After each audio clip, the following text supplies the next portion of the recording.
Now, this is the moment where, as I said, now the most important information will come out of the questions that you will ask. Answers are the slaves of questions. So we'll take the questions, and then our panelists will respond to them. Let's get one question there. As a point of concern, is it a must that in every advert there must be a woman who poses as a sex object? And what effect is it going to have on our future generations, especially our children that are growing up? It's a big concern. Yeah, okay. All right. Let me tell you something. First of all, I think when God was creating a woman, he took his time. And Absolutely. he made you perfect. So don't be ashamed of being beautiful, voluptuous, something that men stop. I mean, very rarely do we stop because a man crossed the road. But we will always stop because a woman crossed the road, okay? So women, embrace your sensuality. Your children are going to grow into women. And let me tell you something. If they don't have sensuality, they'll probably just stay home. They won't get married. They won't bring you grandchildren. So there's nothing wrong with sensuality. If you have a woman's picture on the billboard, and we do have a lot, all right, I don't see sex. I see a brand that is associated with the most beautiful thing that God created, okay? It's not negative. This is a question to Esther Passaris. When you came from Johannesburg, South Africa, with this wonderful idea of making millions, how did you convince people to put money into it? Because I'd guess it cost you an arm and a leg. I came back with 5 different viable ideas. When I did the business plan, I knew I needed about 80 million shillings to start all 5. And I registered all 5 companies. Obviously, I had a house, so I could always mortgage my house. So my house has never really been mine. It's always mine in the bank, okay? Banks in Kenya don't bank on ideas. You know, and I think it's coming there with the GES that we had recently with Barack Obama coming. There's a lot of talk about money, but unfortunately, while they were talking about all this money, you're not told how to access it. It seems like it just goes within certain groups and certain circles, and that's something that we need to break. There's a school of thought which says that for you to be a successful person, especially in business, you must have opportunity. You might have the passion, you might have all those things you've told us, but you must have the opportunity. You probably, let me give an example. The Kirobis of this world, there are stories on how they got the opportunity to go where they are. Of course, we know they are hardworking, but opportunity. Do you agree that school of thought? For instance, you mentioned about the 10-hour rule. It's in a book written by a guy called Malcolm, I think, Gladwell. Outliers. Yes, outliers. And he says people like Bill Gates, they are where they are not because they are the best, but it's because they got the opportunity. In the early 70s, Bill Gates, when people were just beginning to know about computers, got the opportunity to train at a local community school. And that's how actually he managed to get that 10,000 hours we are talking about, when the rest of his pals were busy playing basketball and stuff like that. So would you subscribe to that school of thought? Opportunity comes to everybody. How many of you have had ideas? You've thought about this idea. That's your opportunity. All right? You've thought about this idea. You had everything to make that idea work, but then you thought, I'll do it later. And then one day you're just walking down and somebody else is doing your idea, okay? So the thing is, opportunity is there. It's always there, okay? As long as you wake up in the morning, you have an opportunity to make something out of your life. I used to work for an Asian company as a sales girl doing promotional material. And one of my clients was Coca-Cola. And because I was really, really good in handling Coca-Cola, when I left that business, they were not giving Coca-Cola the service they wanted. And one day, the MD of Coca-Cola wanted some T-shirts, and he was not happy with what he got. He called me. I was working for Africa Air Rescue at the time as the group marketing manager. And he calls me and he tells me, Esther, we need T-shirts. I don't like what I've got. You've got to get us T-shirts. And I go, how? And he goes, just figure it out. So what I did is I went, I bought the t-shirts, I took them to a printer that I knew that we used to use, I delivered the t-shirts. And then every time Coca-Cola wanted t-shirts, they would call me. And then in the end, one day the president calls me in and he tells me, you know what, you got to form a company now. We can't keep paying you t-shirt money through petty cash. Petty cash is not for buying t-shirts. So that's when I formed Sharper Images, okay? Now, with Adopt a Light, I said I had 5 opportunities. But that is the one that actually took off faster. All the others are fantastic opportunities. They all were billion-dollar businesses. But the problem is, sometimes you have limited resources, so you only go with what you can. What advice would you have for, you know, a couple of years ago, not a couple, but 10, 15 years ago, there was a lot of brain drain, a lot of people going to study outside and live and work outside. Now with obviously Kenya growing, and people can see that it's actually growing, there's a lot of young guys who want to come back home and probably invest at home or just diversify, continue where they are and have something else here at home. What advice would you have for someone who's looking to come back home and look out and see what can be done? Any tips, perhaps? People from abroad, Kenyans. Do you know, Kenya has a lot of money that comes in through Western Union because the people out there send money back. So one thing that Kenya has going for it's the patriotism. I tell you, that's a blessing, that people care about what happens back home.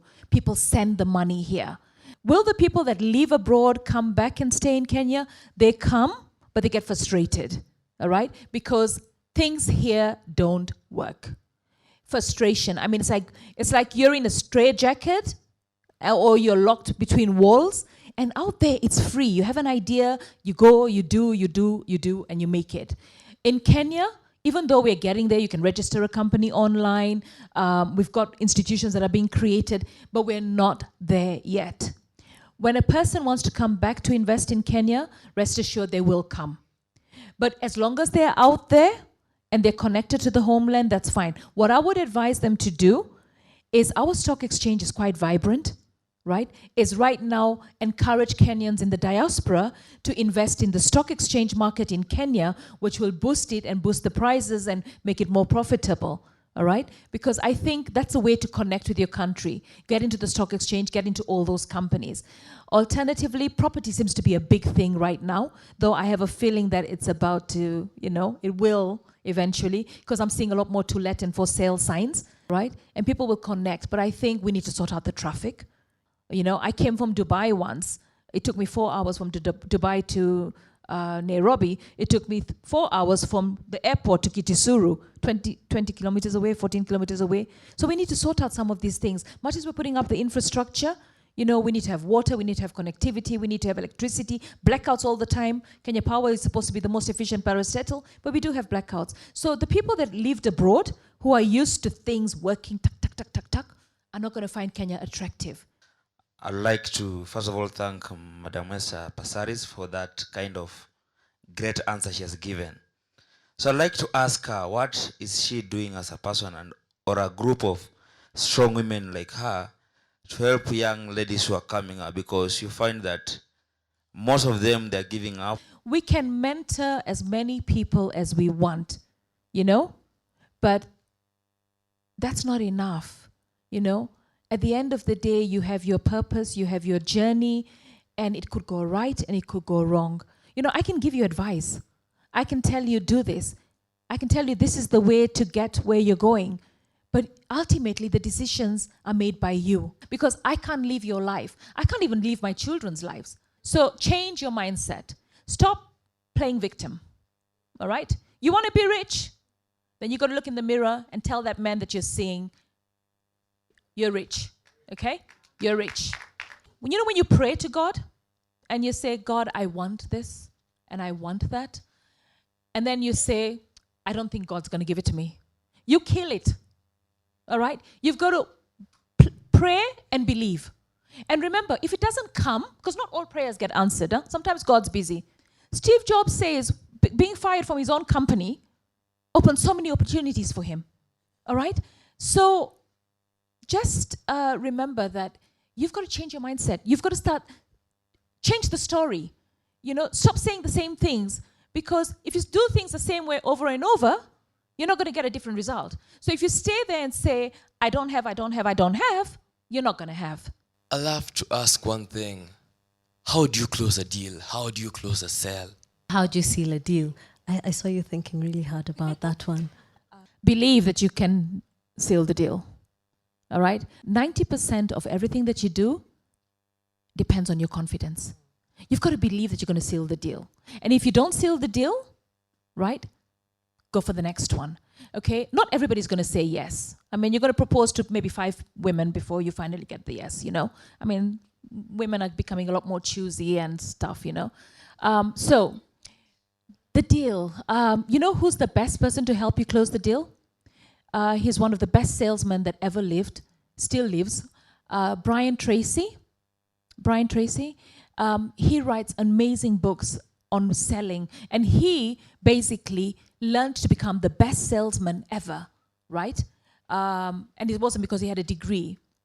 Neither do I, for that matter, though I'm at USIU right now. My journey for a degree is tough. But what he did, what Brian Tracy did, he said he learned from the best. And how did he learn from the best? He observed. He looked at the best salesman, and he looked at what he was doing. You become somebody's shadow. Follow this person that's really good. Look at what they're doing and do it. Okay? What YouTube has so much. I mean, if you just Google how to close a deal, you'll get 200 videos. Watch them. But most important, when you're going in there, just say to yourself, I'm going to close this deal. Don't go in there and say, I never close deals. Because you know what? You're not going to close the deal. I think attitude is everything.